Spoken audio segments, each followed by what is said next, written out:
मंठा तालुक्यातील गेवराई येथील शेतकरी अमरसिंग तुकाराम गोंडगे यांनी विद्युत प्रवाह नेहमी खंडित होत असल्याने पिकाचे नुकसान होऊ नये यासाठी आपल्या शेतात गट क्रमांक 245 मध्ये 1 महिन्यापूर्वी शेतीला पाणी देण्यासाठी कुसुम योजनेअंतर्गत सोलार पंप बसवला होता। सोमवार दिनांक 20 मे रोजी झालेल्या चक्रीवादळामुळे या सोलार पंपचे मोठ्या प्रमाणात नुकसान झाले असल्याचे शेतकरी अमरसिंग गोंडगे यांनी सांगितले आहे।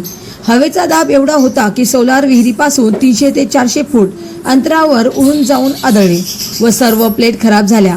संबंधित जेके एनर्जी सोलार कंपनीने या नुकसानीची पाहणी करून पंचनामा करावा व नवीन सोलार पंप बसवून देण्यात यावा अशी मागणी शेतकरी अमरसिंग गोंडगे यांनी केली आहे। या चक्रीवादळाच्या तडाख्यामुळे गेवराई परिसरातील बागायतदार शेतकऱ्याचे सुद्धा मोठ्या प्रमाणात नुकसान झाले आहे। महाराष्ट्र वाईब न्यूज प्रतिनिधी गजानन माळकर, मंठा, जिल्हा जालना।